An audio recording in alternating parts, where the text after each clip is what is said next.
What it do, everybody, man. It's your boy Charles Wells, aka C Wells, the host of SWAC Talk, the show where we cover the SWAC inside and out. Coming at you with another edition of the SWAC Talk Time Machine. We're gonna hop in this machine and take a journey back through time.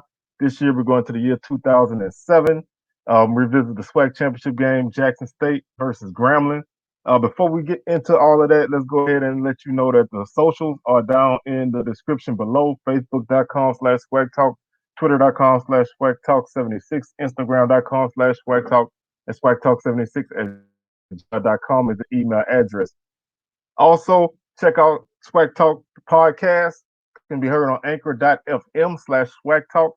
Also, can be found on Spotify, Stitcher, Breaker, Google Podcasts, Apple Podcasts, all of them joints. Just go ahead and search for SWAC Talk, SWACTalk, one word. You can go ahead and check that out.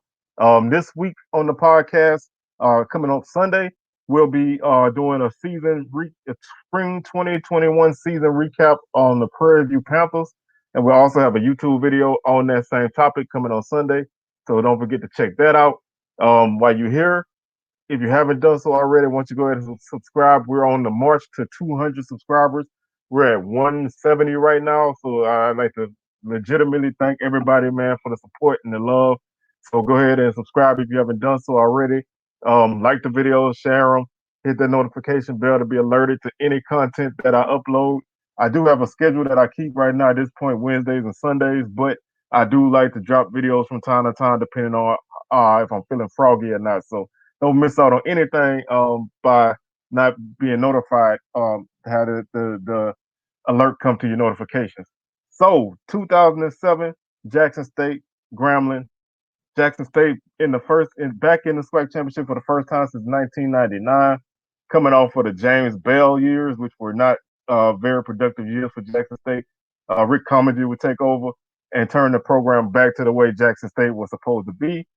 Grambling under head coach Rod Broadway, his first year at Grambling, taking over for Melvin Spears, Mr. Dark Shades himself. Um, he would take over and immediately get Grambling back on track. Both these teams would start to trend in the right direction almost immediately and would have a SWAC championship game that is, to me, two teams who always should be at the top or near the top in the conference.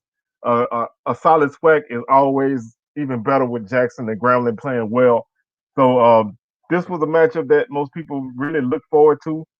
Jackson came into this game winners of the East Division. They were 7-2, 8-4 overall. Alabama A&M 6-3, 3-8-3 overall. Alabama State 4-5, 5-6 overall. Valley 2-7, 3-8 overall. Alcorn 2-7, 2-8 overall. Grambling will finish the season number 25 in the FCS rankings, 8-1 in conference, 8-4 overall. Southern 6-3, 8-3 overall. Prairie View 6-3, 7-3 overall. Now that Prairie View record is a very significant record. Prairie View had finally started to hit that upswing in 2006. So to finish in the top half of the conference was definitely a feather in their cap. Pine Bluff 4-5, 4-7 overall, coming off of a SWAC championship appearance for the first time. They turned around the next year and went 4-5 and 4-7 overall. Texas Southern 0-9, 0-11 overall. So as you can see, the SWAC was pretty much top heavy. You didn't really have too many mediocre type teams. You either were really good or really bad. And we were starting to get into the heart of the 9-game mandate at this point in time. So um, if you heard anybody talk about that 9-game mandate, then you understand that things kind of changed a little bit for the league when they forced everybody to play non-conference games and 2 non-conference games, which really eats away at your opportunity to play against anybody out of schedule, out of conference. So you had a lot of teams playing just 2 FBS games. You had some teams who had traditional rivals, which left them with only 1 non-conference game. So this was something that was definitely a bone of contention to most SWAC fans. I don't know too many people who were really happy with that at the time, and I don't know nobody who was happy with it in hindsight. So I don't really think that was a good move. Grambling started their season off with a 31-10 victory over Alcorn. They lost to Pittsburgh 34-10. They beat Alabama A&M 31-6. They beat Prairie View 17-14. They beat Valley 40-0. They beat Jackson State the first time 30-20. They beat Texas Southern 57-9. They beat Alabama State 21-7. They lost to ULM 28-14. And then they lost to Southern in the Bayou Classic 22-13. And they lost the SWAC championship to Jackson State 42-31. Jackson State, on the other hand, they were coming to this season really hungry and ready to play. They had a team. Stop me if you heard this before. They had a team loaded with transfers. They had before I even get into the game, one name that you must know if you don't know already, Jimmy Oliver. That dude was a beast at quarterback. He was one of those kind of guys that won in high school. He went to JUCO. He won now.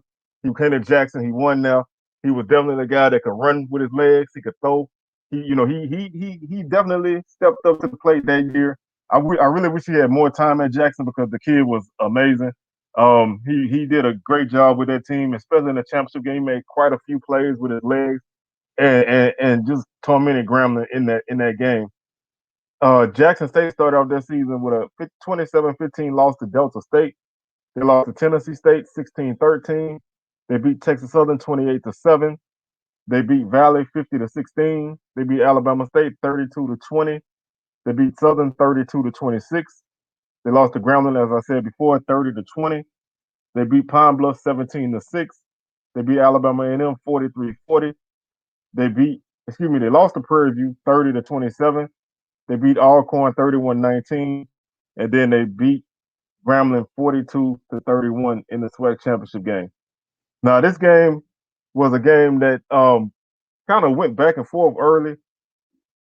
Grambling actually got the scoring started first.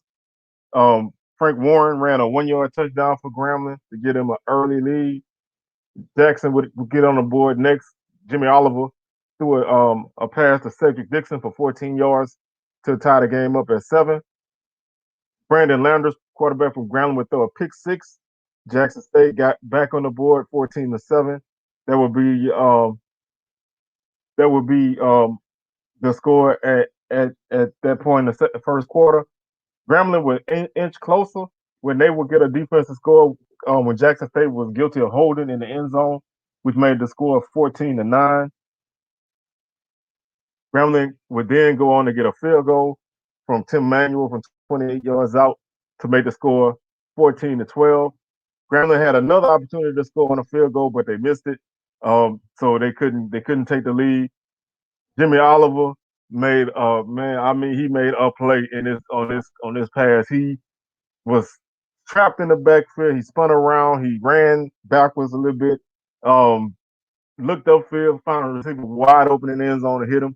It was one of them. If you remember the old Johnny football type plays, we just kind of run around back there and find somebody open. Or if you want to keep it swag, the Aaron McNair type of plays. I'm not saying he was Aaron McNair, but that's the kind of plays he used to make. It was a tremendous throw and catch. Man was wide open.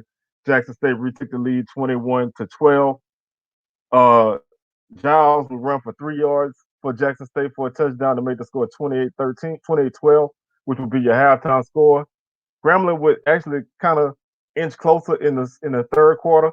Landers would throw a touchdown to Nick Lewis for 24 yards to make the score 18-28, and then they would go for 2 and get it to make the score 28-20. Landers would throw another touchdown pass, this time to Tim Abney. This time also to Tim Abney to make the score 28-6. They went for 2 again and got it. Landers passed to Abney again. So he threw two-point conversions to Tim Abney and a touchdown to tie the score up at 28. Grambling would retake the lead with a minute and 31 left in the third quarter when Tim Manuel would kick a 26-yard field goal to make the score Grambling 31, Jackson 28. With 14 minutes to go in the game, Jimmy Oliver threw a pass to Terrence Jones for 14 yards and a touchdown. Extra point good. Jackson State led 35-31. And then Giles would run for 55 yards to put the nail in the coffin. And that score came with 11 minutes and 45 seconds to give them an 11-point lead, 42-31. Grambling could not score, and Jackson State was able to hold on and get that W. Brandon Landers threw for 229 yards, 2 touchdowns. He did have 3 interceptions. That really hurt. Um, they didn't run the ball very well at all. They ran the ball for 97 yards as a team, 1 touchdown. Reggie Jackson catches 74 yards. Tim Abney, 3 catches, 47 yards. Clyde Edwards, who in this game would become Grambling's all-time leading receiver in yards and receptions. He had 7 catches for 72 yards. They just really could not, they couldn't keep up. Jackson State really just put their foot on the throttle in the first and second quarters, and then they were able to hold Grambling out of the end zone and off the scoreboard in the fourth quarter when they would score 2 touchdowns. Jimmy Oliver, 249 yards, 3 touchdowns, and 1 interception. He also ran for 25 yards. Giles, 117 yards rushing and 2 touchdowns. Johnson, 3 catches, 57 yards for Jackson State. Simpson, 2 catches, 45 yards. They had just a group effort. They did run for 167 yards, 4.3 yards per carry. 2 touchdowns Jackson State did. Grambling only ran for 3 yards per carry and 97 total yards rushing. So really, this was a entertaining game. This was the kind of game that the score wasn't that lopsided, but you can tell it was a game of runs. Grambling looked like they were gonna be able to do something because Jackson State were early interception, and Grambling was able to drive and score. Jackson State got that pick six that kind of swung momentum.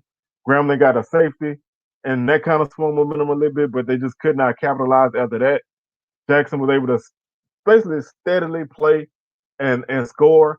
They didn't really hit too many huge plays. The longest pass on the day for Jackson State was 34 yards, so they didn't really strike deep down the field. They kind of just, picked and chose, but being able to have a quarterback that could move around in the pocket and make plays regardless of what's going on was definitely a huge bonus for them. This was their first SWAC championship since 1996, which to me is unexcusable. The program went through a couple things when they hired James Bell, but a team like Jackson State should be in the championship more often than not. This was their first championship game appearance since '99.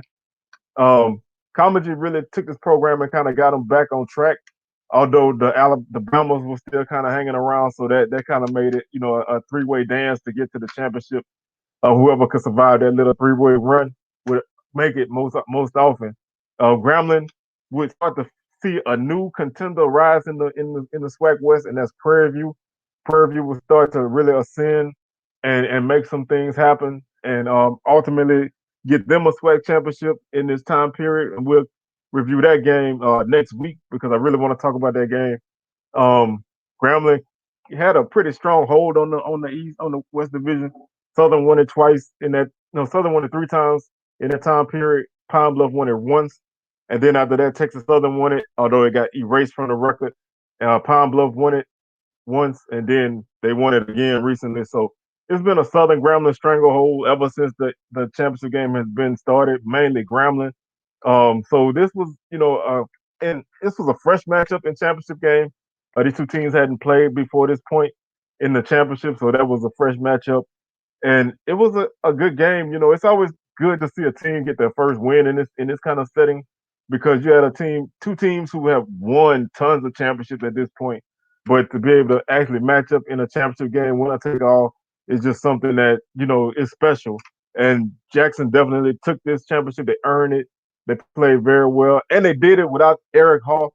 They started running back. He was hurt. He did not play, so that's an even bigger fella in their cap to be able to get a game like that, run for 167 yards with backups, but this was a great game, and it really would start to kind of put both teams on a good path because they both had dipped a little bit in the middle portion of the decade. So this will be it for today. We'll be back on Sunday, as I said, to recap the SWAC West Division member Prairie View A&M Panthers. We're going to recap their spring 2021 season. And next Wednesday, our SWACTalk Time Machine will be the 2009 SWAC Championship game Prairie View against Alabama A&M. This game is very, very important. I really wanted to talk about it because you have to really shine that light on what Prairie View did and what they went through to get to the top. And we're gonna talk all about that on our next Swag Talk Time Machine, so don't miss it. Again, C Wells coming at you, taking another journey back in time. I'd like to thank everybody for hopping in the machine and riding out with me. And we'll be back, man. We'll holler at y'all on Sunday. Y'all stay up and have a good Wednesday. I'ma holler.